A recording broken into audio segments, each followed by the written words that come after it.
Bonjour à tous. Aujourd'hui, on va s'occuper d'un MacBook à 19,89.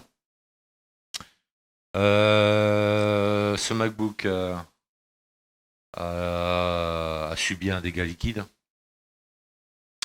Donc la carte mère, c'est une 820 0850.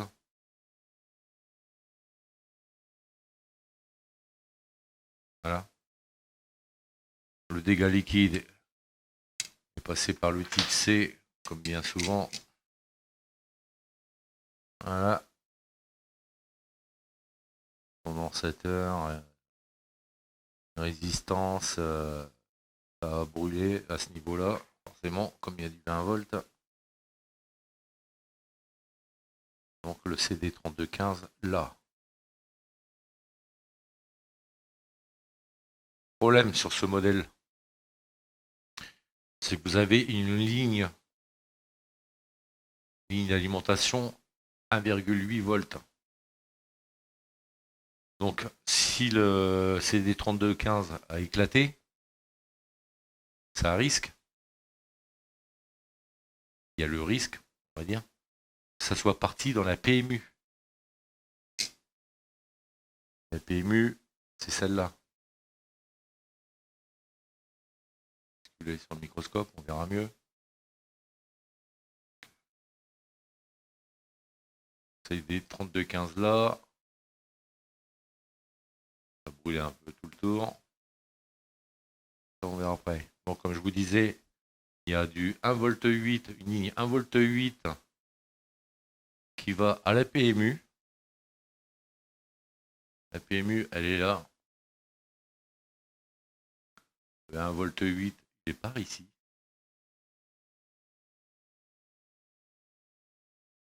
Donc, si le CD3215 il a éclaté, supposition, hein, mais ça arrive, et qu'il y a du 20 volts qui est passé dans la PMU, à première vue, elle n'a pas l'air abîmée.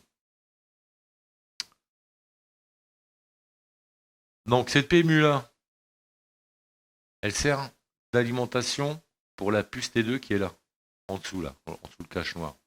Bon, pour l'instant, je ne vais pas l'enlever, mais là, vous avez la puce T2. Ces bobines, là, c'est la première. Bobine, bobine, bobine, bobine, bobine, bobine, bobine, bobine, bobine, bobine, bobine, tout ça là, alimentation de la puce T2. Et ces quatre là, ça fonctionne par paire. Donc celle-là fournit une alimentation pour le processeur Intel, côté PCH. Et celle-là, une alimentation processeur Intel aussi. Et là-dessus, vous avez, j'abrège hein, la dénomination de la ligne. C'est du PMU Vididimen qui est généré par le 3V3 S5 au départ et retransformé en 3V3 G3, je crois, PMU Vidimen.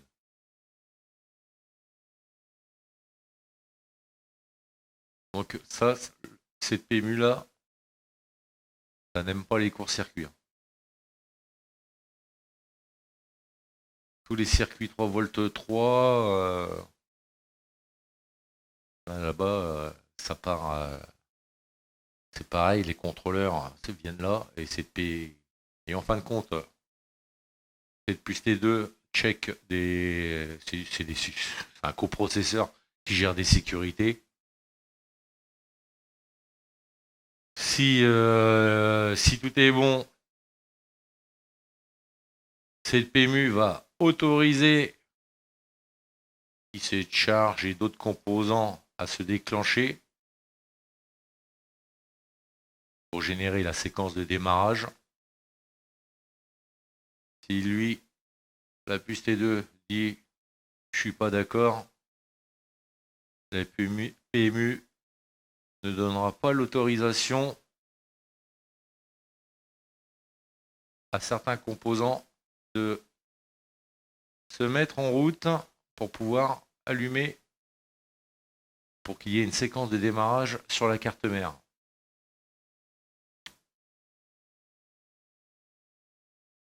Donc, on va d'abord s'occuper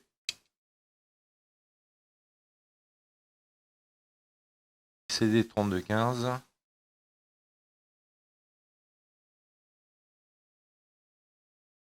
On va l'enlever et voir en dessous dans l'état que c'est. Allez, c'est parti.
Bon voilà, on a remplacé le contrôleur.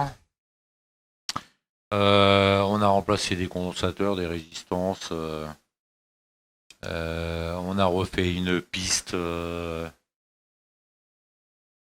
G3 schéma. Donc c'est celui-là qu'on a remplacé. Ah, condensateur brûlé. Condensateur.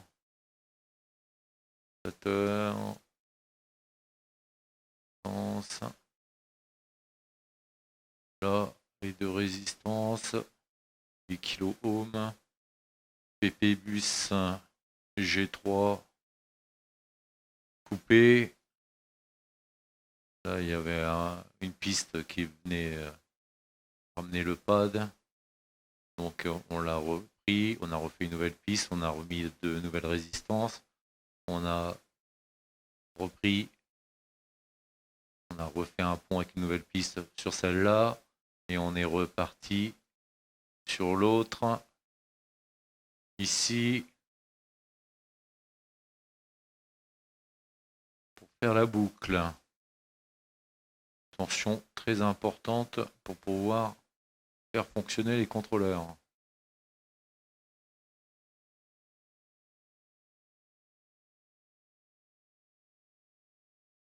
Donc voilà, on n'a pas eu de... Par chance, on n'a pas eu de court-circuit sur un volt 8.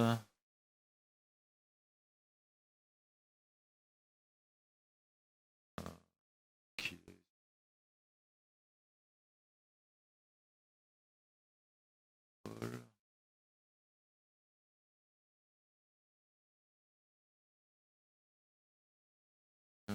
Et... un volt.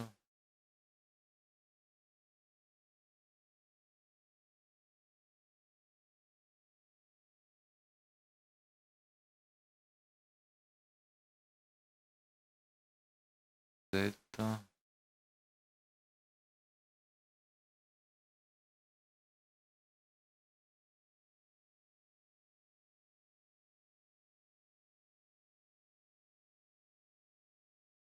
La piste T2.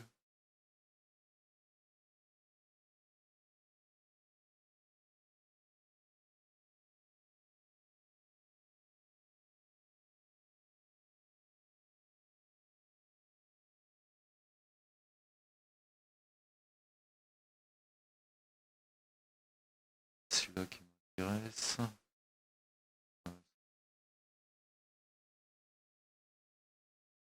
Ouais, celui-là qui m'intéresse. Voilà. PP1, volt 8, SLP S2R. Donc ça, quand ça brûle bien,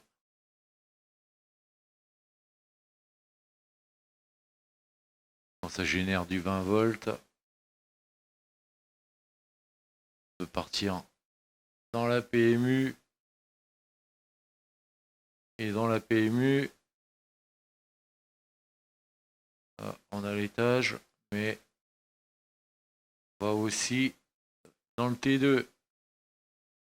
Donc, ça éclate là, que ça éclate là aussi à la PMU et que ça part dans le T2. Alors là, c'est fichu. Donc voilà, comme vous avez pu voir, les deux ports fonctionnent. On a bien les sorties vidéo. C'est un peu long à charger, mais c'est tout à fait normal, vu qu'il n'y a pas de batterie, il n'y a pas de trackpad, tout ça. Donc,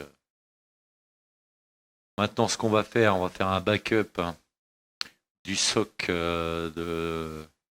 du contrôleur T2, coprocesseur.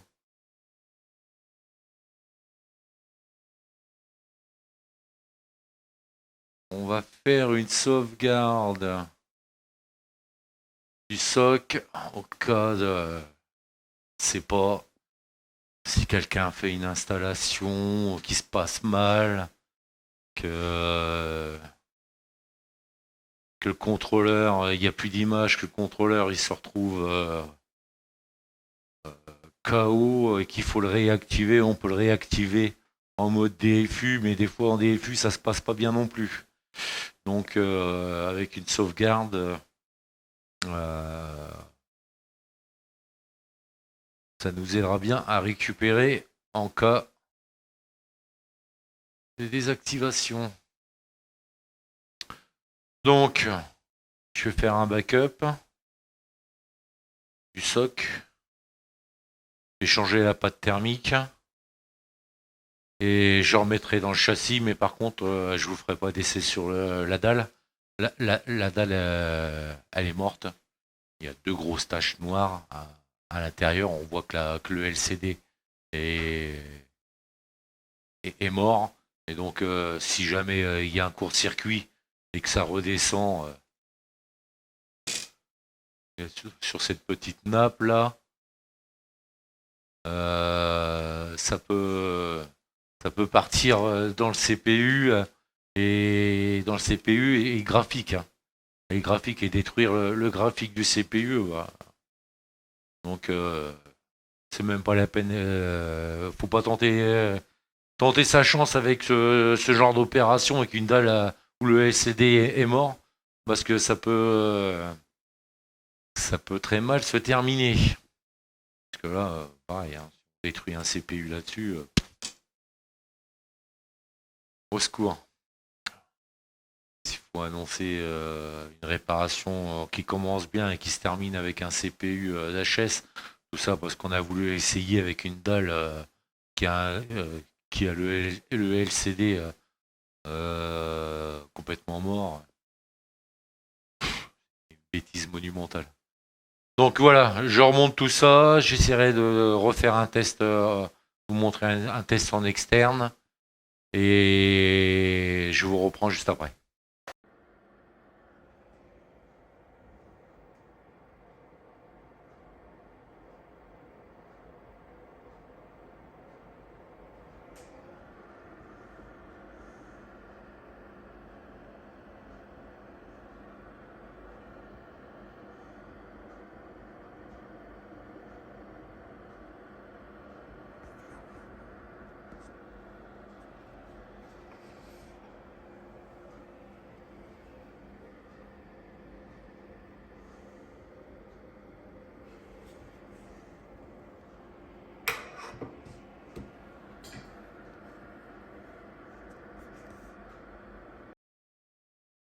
Voilà, la carte mère est remontée dans son châssis.